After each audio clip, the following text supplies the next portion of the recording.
This is the Xiaomi Redmi K20, a slightly underpowered version of the Redmi K20 Pro, but still a fairly powerful phone in its own regard. Starting at 21,999 rupees, the Redmi K20 offers a notchless AMOLED display, gorgeous design, triple layer cameras, and a large battery with 18-watt fast charging support. And did we mention that MIUI on Redmi K20 will show fewer ads?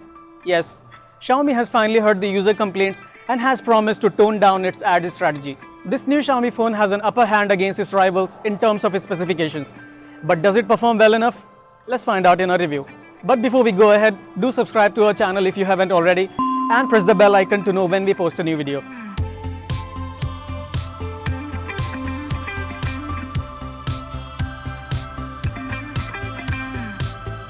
The Redmi K20's design is one of its biggest attractions.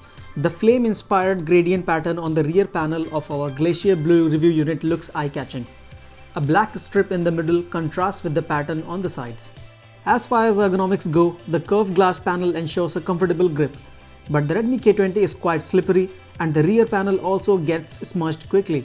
Thankfully, the retail package includes a hard protective case that has a matte finish and provides a more reassuring grip. The phone has Gorilla Glass 5 on the front as well as the rear. The volume and the power buttons are comfortably positioned on the right side and both provide a good tactile feedback when pressed. The power button has a red accent and stands out from the rest of the body. The camera module at the back protrudes slightly, but this is not enough to make the phone wobble while lying flat. The pop-up front camera module has LED lights that glow when it is raised in dark surroundings. It also has a small ring at the top that lights up and acts as the phone's notification light, but it is hard to see most of the time when the phone is lying flat. The in-display fingerprint sensor on the phone is quite quick and accurate and unlocked the Redmi K20 within a second during the course of our usage. While face recognition works fine to unlock the phone in good light, it does struggle in low light. The Redmi K20 comes in two variants, a base model with 6GB of RAM and 64GB of internal storage, and a higher end configuration with 6GB of RAM and 128GB of internal storage. Unfortunately, there is no microSD card slot for storage expansion. The Redmi K20's 6.39-inch AMOLED display is great, and that is especially evident when MIUI's dark mode is enabled.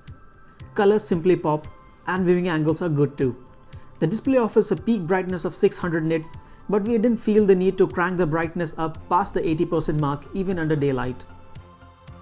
However, we noticed that the automatic brightness was a little erratic sometimes, prompting us to adjust it manually. The full screen display looks great and is also good for watching content without any camera hole or notch coming in the way. The Redmi K20's display is HDR certified, but it is currently missing from the list of phones that support HDR content on Netflix. However, we were able to watch HDR videos on YouTube. Users can set the brightness and temperature of the night mode independently, and there is a reading mode as well. Coming to the phone's performance, the Snapdragon 730 SoC truly blurs the line between flagships and mid-range models. We did not come across any lag or instances of freezing while using the phone. Even with 10 to 15 apps running in the background, switching between them was smooth. The Redmi K20 had no trouble with high-end games either. We played PUBG Mobile at high graphic settings and did not see any noticeable frame drops or stuttering. Xiaomi has implemented some neat features and claims to boost speed with its Game Turbo 2.0 tool. In PUBG Mobile, for example, players can adjust the touch response and sensitivity of the screen to repeated taps. You can also reduce touch sensitivity around the edges of the screen to avoid triggering a navigation gesture by mistake. The first thing that struck us about the Redmi K20's UI was the presence of an app drawer, something that has been missing from MIUI for quite long. The other major attraction is a system-wide dark mode.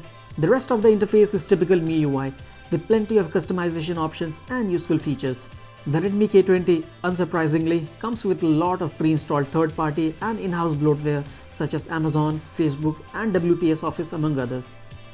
All the third-party apps can be uninstalled, but Xiaomi's own apps such as Mi Video and Mi Music can't. Some of the native apps such as Mi Video and Mi Music pestered us with notifications, prompting us to revoke their notification permission. The Mi Video app in particular was the main culprit and even showed a lot of content in the fashion and beauty categories that we would describe as unflattering and not safe for work. A major sigh of relief with MIUI on the Redmi K20 was the lower frequency of ads. Xiaomi made it very clear at the launch event that people will see fewer ads on the Redmi K20 and the K20 Pro than they are used to seeing on other Xiaomi phones. There are some small quirks scattered throughout the UI. The swipe gesture to switch to the last used app doesn't always work. Also, for apps that have slide out menus to the left, the gesture simply can't be performed from the left edge because the app's interface is prioritized over the navigation gesture.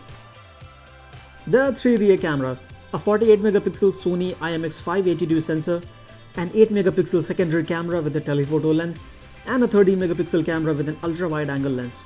Selfies are handled by a pop-up 20MP camera with an f2.2 aperture. The lens is protected by sapphire glass, while the module itself is automatically retracted when the phone detects that it is falling. The camera setup of the Redmi K20 and the K20 Pro is identical, but there is a small difference. The 48MP sensor on the Redmi K20 Pro uses the Sony IMX586 sensor, which can do 4K videos at 60fps. However, the 48MP sensor on the Redmi K20 employs the Sony IMX582, which can only record 4K videos at 30fps. The images captured by the main sensor are crisp and contain a lot of detail. The dynamic range is good too. We noticed that the Redmi K20 captures images at high ISO levels by default in daylight, and some of our shots turned out to be a bit oversaturated. In close-ups, gradients are reproduced in vivid detail with nice contrast, but the edges of objects appear a little soft and highlights around the bright objects are overblown. The telephoto camera is used for portrait shots and does a good job of separating subjects from the backgrounds. Edge detection is also on point.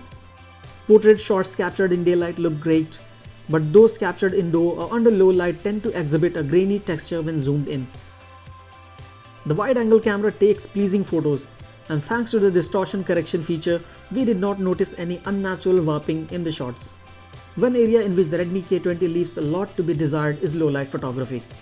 The low-light shots we took had a lot of noise and poor color rendition. The dedicated night mode helps with noise reduction and increases brightness, but details and colors are still missing.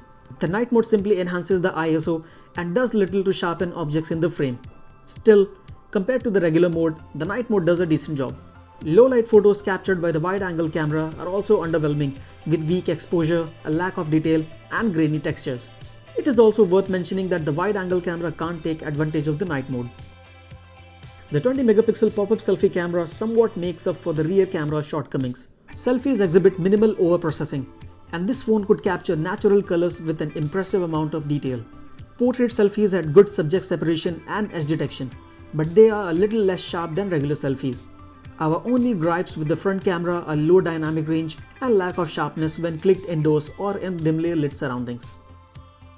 The 4K videos capture a good amount of detail and render natural colors. There is no OIS, but the EIS does an admirable job of negating the hand movements. The dynamic range is also better compared to 4K videos captured by phones which fall under the same price bracket.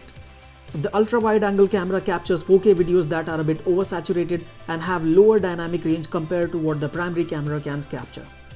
Slow-mo videos turned out smooth, and with steady hands, we could capture some social media worthy clips at 960fps.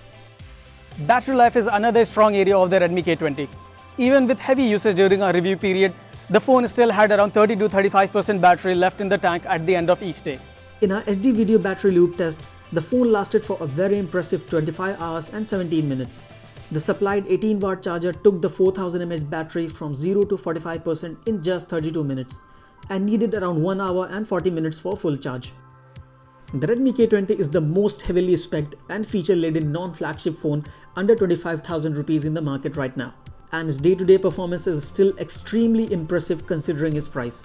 The camera hardware is impressive, and save for the underwhelming low light performance and some other minor issues, the overall quality and versatility you get are a notch above the competition. The phone's battery life is also amazing, and you can easily sail through a day and more with each charge. A refined MIUI with fewer ads, plus features like a dark mode, app drawer, and ambient display further sweeten the deal.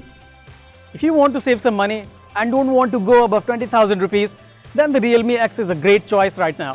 Other options include the Galaxy M40, Vivo Z1 Pro, Realme 3 Pro, and the Redmi Note 7 Pro. But then again, none of them offer an overall package as appealing and powerful as the Redmi K20. And that was our review of the Redmi K20. Thanks for watching, and for all things tech, log on to gadgets360.com.